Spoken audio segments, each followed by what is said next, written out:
Hi friends, welcome back. Samsung Galaxy M42 5G എന്ന ഫോണിന്റെ ഒരു അൺബോക്സിംഗ് ആൻഡ് ഇനീഷ്യൽ ഇംപ്രഷനാണ്. ഈ ഒരു ഫോൺ മിഡ് റേഞ്ചിൽ ഇത്തിരി വ്യത്യസ്തമായ പവർഫുൾ ആയ ഒരു ഫോണാണ്. എന്താണ് അങ്ങനെ പറയാൻ കാരണം എന്ന് ചോദിച്ചു കഴിഞ്ഞാൽ സാംസങ്ങിന്റെ M സീരീസിലെ ആദ്യത്തെ സാംസങ് പേയുമായിട്ട് വരുന്ന ഒരു ഫോണാണ്. സ്നാപ്ഡ്രാഗൺ 750 എന്ന് പറയുന്ന കിടിലൻ പ്രൊസസ്സർ തന്നെയാണ് ഈ ഒരു ഫോണിനകത്ത് കൊടുത്തിരിക്കുന്നത്. സോ ഓവറോൾ ഈ ഒരു ഫോൺ ഇത്തിരി വ്യത്യസ്തമായ പവർഫുൾ ആയ സാംസങ് ഡിവൈസ് ആയിരിക്കും. ഈ സെഗ്മെന്റ് പ്രൈസ് സെഗ്മെന്റ് നോക്കാം. എങ്ങനെയുണ്ട് ഇതിന്റെ കാര്യങ്ങൾ വിശദമായിട്ട് നമുക്ക് ഓപ്പൺ ചെയ്ത് പരിശോധിക്കാം. വീഡിയോ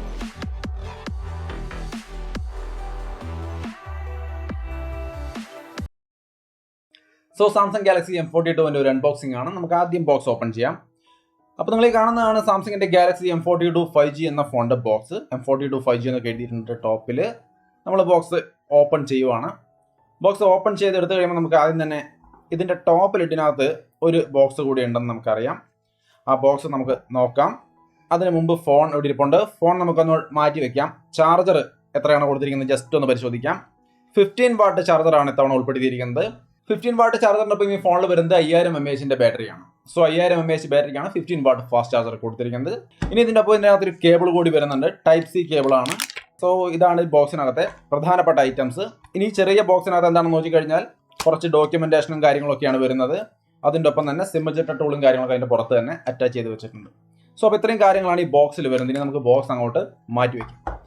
ഇനി നമ്മൾ ഫോണിലേക്ക് വന്നു കഴിഞ്ഞാൽ ഈ ഒരു ഫോണിന്റെ ഡിസൈനും കാര്യങ്ങളും കുറച്ച് നാളായിട്ട് നമ്മൾ കണ്ടുകൊണ്ടിരിക്കുകയാണ്. അതുകൊണ്ട് തന്നെ ഇതൊന്ന് കയ്യിൽ കിട്ടാൻ വേണ്ടി നമ്മൾ നോക്കിയിരിക്കുകയായിരുന്നു. അപ്പോൾ കയ്യിൽ കിട്ടിക്കഴിയുമ്പോൾ വളരെ ഡീസൻ്റ് ആയ വളരെ ഒരു നൈസ് ലുക്കാണ് ഇതിന്റെ റിയർ സൈഡിന് കൊടുത്തിരിക്കുന്നത്. സോ എനിക്ക് എന്തായാലും ഇതിന്റെ ഡിസൈൻ വൈസ് ഒറ്റ നോട്ടത്തിൽ തന്നെ റിയർ സൈഡ് ഇഷ്ടപ്പെട്ടു. നിങ്ങൾക്ക് ഇഷ്ടപ്പെട്ടു? നമുക്ക് ഈ ഒരു ഫോണിന്റെ ഓവർവ്യൂ ജസ്റ്റ് നോക്കാം. താഴേക്ക് വന്നു കഴിഞ്ഞാൽ 3.5 mm headphone jack, type C port, main microphone, speaker gauge. Right സൈഡിൽ വോളിയം ബട്ടൺ, അതേപോലെ തന്നെ പവർ ബട്ടൺ. ലെഫ്റ്റ് സൈഡിൽ സിം ട്രേ ആണ്. 2 സിം അല്ലെങ്കിൽ ഒരു സിമ്മും മെമ്മറി കാർഡ് എന്ന രീതിയിലാണ് ഉപയോഗിക്കാൻ പറ്റുക. ടോപ്പിൽ ഒരു നോയ്സ് ക്യാൻസലിംഗ് മൈക്രോഫോണും വരുന്നുണ്ട്. ഫ്രണ്ടിലാണെങ്കിൽ 6.6 ഇഞ്ച് വരുന്ന ഇൻഫിനിറ്റി യു ഡിസ്പ്ലേ ആണ്. HD+ സൂപ്പർ ആമോലെഡ് ഡിസ്പ്ലേ ആണ് കൊടുത്തിരിക്കുന്നത്. സാംസങ് ഇത്തവണ ഇതിൽ ഫുൾ HD ഉൾപ്പെടുത്തിയിട്ടില്ല, പകരം HD+ ഡിസ്പ്ലേ ആണ് സാംസങ് ഉൾപ്പെടുത്തിയിരിക്കുന്നത്. റിയർ സൈഡിൽ നമുക്ക് ക്വാഡ് ക്യാമറ സെറ്റപ്പും കാര്യങ്ങളൊക്കെ കാണാം. സാംസങ് ബ്രാൻഡിങ് ഓവറോൾ ഈ രീതിയിലാണ് ഇതിന്റെ ഒരു ഓവർവ്യൂ. സോ എങ്ങനെയുണ്ട്? നിങ്ങൾക്ക് ഇഷ്ടപ്പെട്ടോ ഇതിന്റെ ഡിസൈൻ വൈസ്? എനിക്ക് എന്തായാലും ഇഷ്ടപ്പെട്ടു. വളരെ നന്നായിട്ടുണ്ട് ഡിസൈൻ ഒക്കെ. ഇനി നമുക്ക് ഇതിന്റെ പ്രധാനപ്പെട്ട എല്ലാ കാര്യങ്ങളും 1 by 1 ആയിട്ട് നോക്കാം. അങ്ങനെ നോക്കുമ്പോൾ ആദ്യം തന്നെ കംഫർട്ട് കയ്യിൽ എങ്ങനെയുണ്ട്? കൊള്ളാം. 8.6 mm ഒക്കെ തിക്നെസ് വരുന്നുള്ളൂ. സോ കയ്യിൽ പിടിക്കാനും കാര്യങ്ങളൊന്നും വലിയ ഇഷ്യൂസ് ഇല്ല. കംഫർട്ടബിൾ ആയ ഒരു ഫോൺ തന്നെയാണ്. സ്റ്റൈലിഷ് ലുക്കിംഗ് കാര്യങ്ങളുണ്ട്. ഓൺ ചെയ്യാം. നമുക്ക് ഓൺ ചെയ്യുമ്പോൾ കാണുന്നത് Android 11 ബേസ്ഡ് One UI 3.1 ആണ്. അതിന്റെ UIയും കാര്യങ്ങളും നമുക്ക് കാണാം. One UI 3.1 ഇതിനു മുമ്പ് നമ്മൾ ഒരുപാട് സാംസങ് ഫോണുകൾ അൺബോക്സ് ചെയ്ത് കണ്ടു കഴിഞ്ഞു. വളരെ നീറ്റായ ഡീസൻ്റ് ആയ ഒരു ലുക്കിലുള്ള One UI 3.1 UI ആണ് കാണുന്നത്.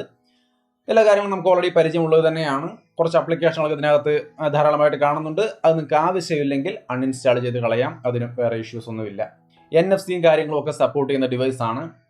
അതുകൊണ്ട് തന്നെ സാംസങ് പേ പോലുള്ള സംവിധാനങ്ങൾ ഈ ഒരു ഡിവൈസിനകത്ത് ഉൾപ്പെടുത്തിയിട്ടുണ്ട്. M സീരീസിൽ സാംസങ് പേ വരുന്നു എന്നുള്ളതൊരു ഹൈലൈറ്റ് ആണ്. ഇനി ഇതിന്റെ ഗെയിമിംഗിലേക്ക് വന്നു കഴിഞ്ഞാൽ സ്നാപ്ഡ്രാഗൺ 750G ഒരു അടിപൊളി ഗെയിമിംഗ് പ്രൊസസ്സറാണ്. ഒരു സംശയം വേണ്ട കാര്യത്തിൽ. നല്ല രീതിയിലുള്ള ഒരു പെർഫോമൻസ് മറ്റേത് പ്രൊസസ്സറുകളുമായിട്ട് കമ്പയർ ചെയ്ത് നോക്കിയാലും നിങ്ങൾക്ക് ഇവിടെ സ്ക്രീനിൽ ഒരു AnTuTu സ്കോർ കമ്പാരിസൺ ഒക്കെ കാണാം. ഈവൻ MediaTekന്റെ 800U വെച്ച് കമ്പയർ ചെയ്താലും ഈ ഒരു പ്രൈസ് സെഗ്മെന്റിൽ ധാരാളമായിട്ട് പല ഫോണുകളിലും കണ്ടുവരുന്ന ഒന്നാണ്. അതിനേക്കാൾ ബെറ്റർ ആയ ഒരു സ്കോറും കാര്യങ്ങളൊക്കെയാണ് നമുക്ക് സ്നാപ്ഡ്രാഗൺ 750G എന്ന പ്രൊസസ്സറിൽ ഉള്ളത്. പെർഫോമൻസിലും ഇവൻ ഇത്തിരി ബെറ്റർ തന്നെയാണ്. 3,27,053 ഒക്കെയാണ് ഇതിന്റെ സ്കോർ വരുന്നത്. ഓവറോൾ ഒരു ഗുഡ് സെറ്റപ്പ് ആണ് ഈ ഒരു ഫോണിന്റെ പെർഫോമൻസ് അല്ലെങ്കിൽ പ്രൊസസ്സർ എന്ന് പറയുന്നത്. 6GB RAM 128GB സ്റ്റോറേജ് നമ്മുടെ കയ്യിൽ ഇരിക്കുന്നത്. 8GB RAM 128GB സ്റ്റോറേജിന്റെ ഒരു വേരിയന്റ് കൂടി വേറെയുണ്ട്. ഇതിനകത്തെ ഗെയിം പ്ലേ ഒക്കെ നിങ്ങൾക്ക് ഇവിടെ കാണാം. നിങ്ങൾ കണ്ടു തന്നെ മനസ്സിലാക്കാം എങ്ങനെയുണ്ടെന്നുള്ളത്. എന്നെ സംബന്ധിച്ച് ഇതിന്റെ പെർഫോമൻസിൽ യാതൊരു ഇഷ്യൂസും ഇല്ല. ഈവൻ ഞാൻ 90 FPS വരെ പബ്ജിയിൽ എനേബിൾ ചെയ്തുകൊണ്ടാണ് പബ്ജി കളിക്കുന്നത്. അതിനകത്തും യാതൊരു ഇഷ്യൂ ഇല്ല. വളരെ സ്മൂത്ത് ആയിട്ട് എനിക്ക് കളിക്കാൻ സാധിക്കുള്ളൂ. നിങ്ങൾക്ക് ഇവിടെ കാണുന്ന പോലെ ഞാൻ കളിക്കുന്നത് പലപ്പോഴും ഈ ക്യാമറയ്ക്ക് ഷൂട്ടിങ്ങിന് വേണ്ടി കളിക്കുമ്പോൾ അത്ര സെറ്റപ്പ് ആയിരിക്കില്ല. അതുകൊണ്ട് നിങ്ങൾ തന്നെ നോക്കിയിട്ട് കണ്ട് തീരുമാനിക്കുക ഇത് എങ്ങനെയുണ്ട് ഈ പെർഫോമൻസ്. നിങ്ങൾക്ക് ഇത് മതിയോ? ഇതിന്റെ ഓപ്പറേഷൻസും കാര്യങ്ങളൊക്കെ കാണുമ്പോൾ ഓക്കെ ആണോ എന്നുള്ളത് നിങ്ങൾ തീരുമാനിക്കുക.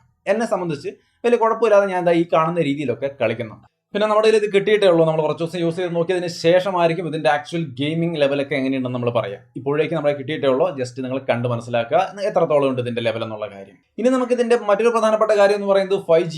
ഇത് 5G ഡിവൈസ് ആണ്. സാധാരണ പോലെ 1 or 2 5G ബാൻഡ് വെച്ച് വരുന്ന ഒരു ഡിവൈസ് അല്ല. ഇതിൽ 4 5G ബാൻഡുകളുണ്ട്. N1, അതേപോലെ N3, N41, N78 തുടങ്ങിയ 4 5G ബാൻഡുകളുമായിട്ടാണ് ഈ ഒരു ഫോൺ വരുന്നത്. സോ ഇതിൽ ഏത് ഇന്ത്യയിൽ ആക്റ്റീവ് ആയാലും അതൊക്കെ സപ്പോർട്ട് ചെയ്യുന്ന തരത്തിലാണ്. അല്ലെങ്കിൽ അത് ഏത് ബാൻഡുള്ള നാട്ടിലെ ഏരിയയിൽ പോയാൽ പോലും നിങ്ങൾക്ക് ഈ ഒരു ഡിവൈസിൽ നിങ്ങൾക്ക് തീർച്ചയായിട്ടും 5G സപ്പോർട്ടായിട്ട് 5G വർക്ക് ചെയ്ത് കിട്ടും. യാതൊരു ഇഷ്യൂസും 5Gയുടെ ഭാഗത്ത് വരില്ല. ഇനി ഇതിനകത്ത് വൈഡ് ബൈൻ L1 സർട്ടിഫിക്കേഷൻ പോലുള്ള കാര്യങ്ങളുണ്ട്. സ്റ്റാർ വാല്യൂ ഒക്കെ നോക്കിക്കഴിഞ്ഞാൽ 0.689 ആണ്. OTG കേബിളും കാര്യങ്ങളൊക്കെ സപ്പോർട്ട് ചെയ്യുന്നുണ്ട്. വൈഫൈ കോളിംഗ് പോലുള്ള ഫീച്ചേഴ്സും കാര്യങ്ങളൊക്കെ വരുന്നുണ്ട്. അപ്പോൾ ചെറുകിട എല്ലാ ഫീച്ചേഴ്സും ഇതിനകത്ത് ഉൾപ്പെടുന്നുണ്ട്. ഫിംഗർ പ്രിന്റ് സെൻസറിന്റെ പെർഫോമൻസ് കൂടി നമുക്ക് ജസ്റ്റ് ഒന്ന് പരിശോധിക്കാം. നിങ്ങൾക്ക് ഇവിടെ കാണാവുന്ന പോലെ തന്നെ ഇതാണ് ഇതിന്റെ ഒരു പെർഫോമൻസ് ലെവല്. നിങ്ങൾക്ക് ഈ ഒരു ഫിംഗർ പ്രിന്റ് സെൻസറിന്റെ പെർഫോമൻസ് മതിയോ അതോ അതിൽ കൂടുതൽ വേണോ അതൊക്കെ നിങ്ങളാണ് തീരുമാനിക്കേണ്ടത്. ഫേസ് അൺലോക്കിന്റെ പെർഫോമൻസ് കൂടി നിങ്ങൾക്ക് ഇവിടെ കാണാം. ഈ രീതിയിലാണ് M42 5Gയുടെ ഫേസ് അൺലോക്കിന്റെ ഒരു പെർഫോമൻസ്. ഇനി ഇതിന്റെ ക്യാമറയിലേക്ക് വന്നു കഴിഞ്ഞാൽ നിങ്ങൾക്ക് ഇവിടെ കാണാം ഇതിന്റെ ക്യാമറ ഇന്റർഫേസ്. ഈ കാണുന്ന രീതിയിലാണ് ഇതിന്റെ ക്യാമറ ഇന്റർഫേസ് ഇരിക്കുന്നത്. യൂഷ്വലി നമ്മൾ കാണുന്ന സാംസങ് ഫോണുകളിലുള്ള ഒരു ക്യാമറ ഇന്റർഫേസ് തന്നെയാണ്. Main camera 4K 30 frame per second ഒക്കെ ഷൂട്ട് ചെയ്യാം. ഇതിന്റെ മെയിൻ ക്യാമറ വരുന്നത് 48 മെഗാ പിക്സൽ ആണ്. 8 മെഗാ പിക്സലിന്റെ വൈഡ് ആംഗിൾ, 5 മെഗാ പിക്സലിന്റെ ഡെപ്ത് സെൻസർ, 5 മെഗാ പിക്സലിന്റെ മാക്രോ സെൻസർ, 20 മെഗാ പിക്സലിന്റെയാണ് സെൽഫി ക്യാമറ വരുന്നത്. ഇമേജ് സാമ്പിളുകൾ നിങ്ങൾക്ക് ഇവിടെ കാണാവുന്ന പോലെയാണ്. കുറച്ച് സാമ്പിളുകൾ നമുക്കൊന്ന് കണ്ടു നോക്കാം. മെയിൻ ക്യാമറ ഇമേജുകളാണ് നിങ്ങൾ ഇവിടെ കാണുന്നത്.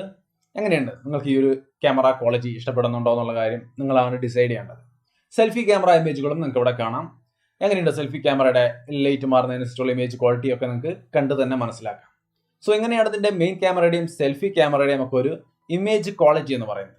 ഒരു ചെറിയ 1-2 വീഡിയോ സാമ്പിൾ കൂടി ഒന്ന് കാണാം. ഹായ്, അപ്പോൾ നമ്മൾ ഈ കാണുന്നതാണ് M42 എന്ന് പറയുന്നത് സാംസങ് ഗാലക്സി M42 5Gയുടെ ഒരു മെയിൻ ക്യാമറയുടെ വീഡിയോ ക്വാളിറ്റിയാണ്. സോ എങ്ങനെയുണ്ട് ക്വാളിറ്റി? നിങ്ങളാണ് തീരുമാനിക്കുന്നത്. ഡയറക്റ്റ് സൺലൈറ്റിലാണ്. അപ്പോൾ ആ ഒരു ടൈമിലുള്ള ഒരു ക്വാളിറ്റിയാണ് നമ്മൾ ഈ കാണുന്നത്. ഇവിടെ നമ്മൾ സ്റ്റെബിലൈസേഷൻ ഒന്ന് നോക്കുവാണെങ്കിൽ സ്റ്റെബിലൈസേഷൻ ലെവൽ നിങ്ങൾക്ക് ഇവിടെ കാണാം. ഓക്കെ, വലിയ കുഴപ്പമില്ലാത്തൊരു സ്റ്റെബിലൈസേഷൻ ഒക്കെ ഉണ്ട്. അപ്പോൾ ഈ കാണുന്നതാണ് സെൽഫി ക്യാമറയുടെ ഒരു വീഡിയോ ക്വാളിറ്റി. എങ്ങനെയുണ്ട് ഡയറക്റ്റ് സൺലൈറ്റിൽ ഈ ഒരു വീഡിയോ? നിങ്ങളാണ് തീരുമാനിക്കേണ്ടത് നിങ്ങൾക്ക് ഇത് ഓക്കെ ആണോ എന്നുള്ള കാര്യം. നമുക്ക് സ്റ്റെബിലൈസേഷൻ ലെവൽ കൂടി ഒന്ന് നോക്കാം.